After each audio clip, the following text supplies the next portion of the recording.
नमस्कार, मैं अशोक प्रियदर्शी।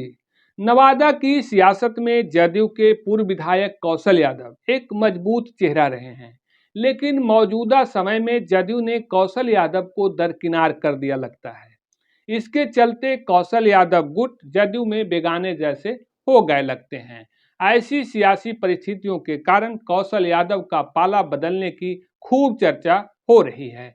हालांकि कौशल यादव ने दल बदलने जैसी कोई बात नहीं की है, लेकिन यह चर्चा है कि वह राजद का दामन थामने वाले हैं। आज की रिपोर्ट में हम जदयू के पूर्व विधायक कौशल यादव के सियासी भविष्य का एनालिसिस करने वाले हैं। हम बताने की कोशिश करेंगे कि कौशल यादव के लिए जदयू छोड़ना फायदे या नुकसान का सौदा होगा। हम बताने की कोशिश करेंगे कि कौशल यादव के लिए राजद कितना महफूज साबित होगा। राजद कौशल यादव को अपना पाएगी या फिर 20 साल पुरानी हाल दोहराएगी। हम बताने की कोशिश करेंगे कि सत्ता में कौशल यादव की पुनर्वापसी कितना मुश्किल है।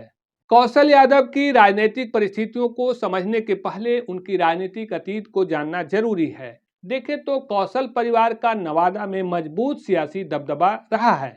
नवादा और गोविंदपुर विधानसभा सीट पर मजबूत पकड़ रही है। कौशल यादव दंपत्ति के अलावा उनकी मां और पिता विधायक रह चुके हैं, जिसमें एक दफा कौशल यादव जबकि 3 दफा कौशल यादव की पत्नी पूर्णिमा यादव विधायक रही हैं। वहीं नवादा से एक दफा कौशल यादव की मां गायत्री देवी विधायक निर्वाचित हुई थी। यही नहीं, गोविंदपुर से कौशल परिवार 10 दफा निर्वाचित हुए हैं। सबसे अधिक कौशल यादव की मां गायत्री देवी 5 दफा, पिता जुगल किशोर यादव 1 दफा, जबकि 3 दफा कौशल यादव और 1 दफा कौशल यादव की पत्नी पूर्णिमा यादव विधायक रही हैं।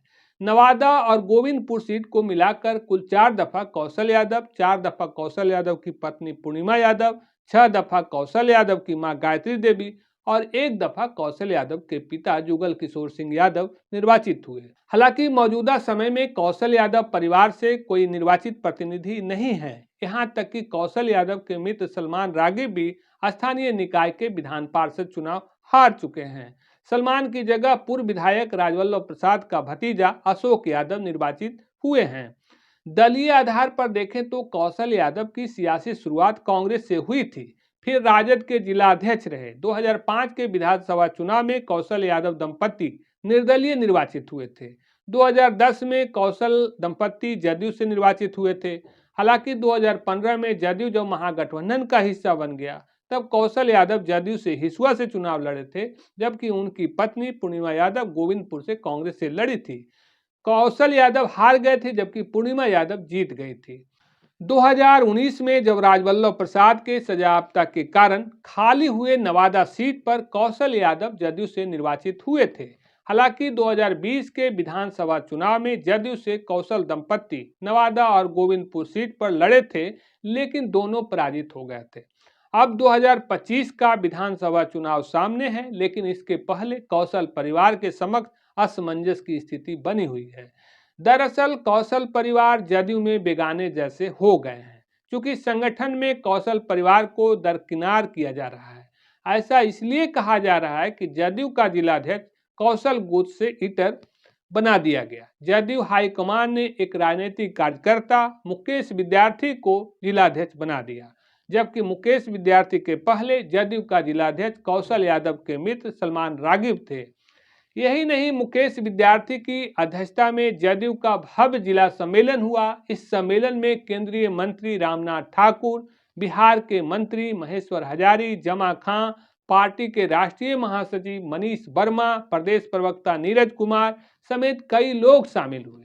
लेकिन स्थानीय स्तर पर जदयू के पूर्व विधायक कौशल यादव, कौशल यादव की पत्नी पूर्णिमा यादव के अलावा उनके मित्र और जदयू के पूर्व जिलाध्यक्ष सलमान रागिब नदारत रहे। दरअसल जदयू से कौशल परिवार को दरकिनार किए जाने की वजह लोकसभा चुनाव 2024 को माना जा रहा है। चर्चा है कि 2024 के लोकसभा चुनाव में कौशल गुट ने एनडीए उम्मीदवार बीजेपी के विवेक ठाकुर के बजाय राजद उम्मीदवार श्रवण कुशवाहा के पक्ष में लचीला रुख अपनाया। इस वजह से कौशल परिवार को राजद से जोड़कर देखा जा रहा है।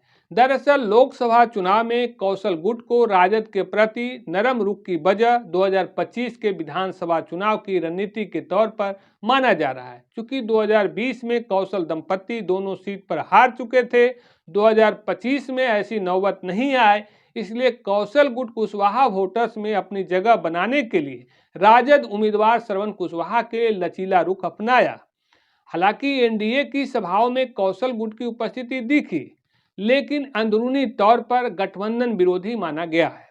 शायद यही वजह रही कि जदयू कौशल परिवार को दरकिनार करने लगी है। कौशल के सियासी विरोधी को जदयू में जगह दी जाने लगी है। जदयू ने राजवल्लभ प्रसाद के भतीजा अशोक यादव को एंट्री को इसी कड़ी से जोड़कर देखा जा रहा है। कहा जा रहा है कि अशोक यादव या फिर उनकी पत्नी गोविंदपुर से विधानसभा चुनाव लड़ सकती हैं। ऐसी स्थिति में कौशल यादव के लिए जदयू में बहुत कम जगह बचती है। ऐसे में बड़ा सवाल है कि कौशल परिवार की विधायक के रूप में पुनर्वापसी कितना मुश्किल है। जदयू अगर कौशल परिवार से किनारा कर लेती है तब राजद एक मजबूत विकल्प बचता है, लेकिन देखें तो कौशल परिवार के लिए राजद की राह भी बहुत आसान नहीं है। चूंकि गोविंदपुर में राजद से मोहम्मद कामरान विधायक हैं। मोहम्मद कामरान राजद प्रमुख लालू प्रसाद और तेजस्वी यादव के करीबी बताए जाते हैं। मोहम्मद कामरान मुस्लिम समुदाय से पूरे मगध प्रमंडल में राजद का अकेला विधायक हैं। ऐसी स्थिति में कामरान की जगह कौशल को टिकट दिया जाएगा कहना मुश्किल है। यह तभी संभव है जब मोहम्मद कामरान को गोविंदपुर के बजाय नवादा से उम्मीदवार बनाया जाता है, लेकिन यह भी तभी संभव है जब राजवल्लभ प्रसाद की पत्नी और राजद की निवर्तमान विधायक विभा देवी से राजद किनारा कर लेती है। हालांकि इस फैसले के बाद भी कौशल यादव के लिए नुकसान का सौदा है, क्योंकि कौशल दंपत्ति 2 सीटें नवादा और गोविंदपुर से चुनाव लड़ते रहे हैं। ऐसे में सिर्फ एक सीट पर संतोष करना पड़ सकता है। कौशल परिवार के समक्ष जब एक सीट की बात आएगी तब पहली प्राथमिकता गोविंदपुर सीट होगी, क्योंकि गोविंदपुर से कौशल परिवार के 10 दफा विधायक निर्वाचित हुए हैं। लंबे अंतराल के बाद 2020 में कौशल परिवार बेदखल हुए हैं।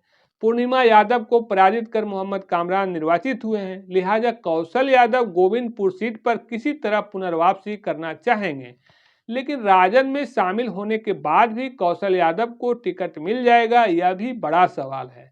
ऐसा इसलिए कहा जा रहा है कि 2 दशक पहले कौशल यादव के साथ ऐसा हो चुका है। 2005 के विधानसभा चुनाव के पहले कौशल यादव राजद के जिलाध्यक्ष थे, लेकिन राजद ने उम्मीदवार नहीं बनाया था। लिहाजा कौशल यादव निर्दलीय चुनाव लड़कर निर्वाचित हुए थे। एक संभावना यह भी बचती है कि जदयू 2025 के मिशन को पूरा करने के लिए नाराजगी को भूल भी सकती है और कौशल यादव को गोविंदपुर से उम्मीदवार बना सकती है। हालांकि अशोक यादव की एंट्री से सियासी घटनाक्रम जरूर बदलेगी, लेकिन गोविंदपुर विधानसभा में कौशल परिवार के मुकाबले अशोक यादव की सियासी हैसियत कमजोर साबित होगी। कौशल परिवार को जदयू और राजद से जब पूरी तरह से मायूसी हाथ लगती है तब कांग्रेस या फिर निर्दलीय मैदान में उतर जाएं, इसमें भी कोई ताज्जुब की बात नहीं। ऐसा इसलिए कहा जा रहा है कि कौशल परिवार निर्दलीय और कांग्रेस से विधायक निर्वाचित हो चुके हैं, लेकिन कांग्रेस से भी बात तभी बन सकती है जब राजद का समर्थन मिल सकेगा। निर्दलीय में पहली वाली बात नहीं होगी, क्योंकि अब दौर और समीकरण काफी बदल चुका है। हालांकि सियासत में कब क्या हो कहना मुश्किल है, लेकिन मौजूदा परिस्थिति में कौशल परिवार जदयू में हाशिए पर खड़ा है। कौशल परिवार के समक्ष असमंजस की स्थिति है। यह तस्वीर 2025 के विधानसभा चुनाव के समय ही पूरी तरह साफ हो सकेगा, लेकिन ज्यादा संभावना है कि आखिरी वक्त में कौशल यादव को जदयू अपना सकती है, क्योंकि कौशल और जदयू का अलग अलग रास्ता अख्तियार करने पर दोनों के लिए परीक्षा की घड़ी होगी। चुनाव के समय ऐसी परीक्षा में कोई नहीं शामिल होना चाहेगा। ऐसे ही वीडियो रिपोर्ट को देखने के लिए एक्सक्लूसिव पोस्ट चैनल से जुड़े रहें। फिर मिलते हैं ऐसे ही रिपोर्ट के साथ। धन्यवाद।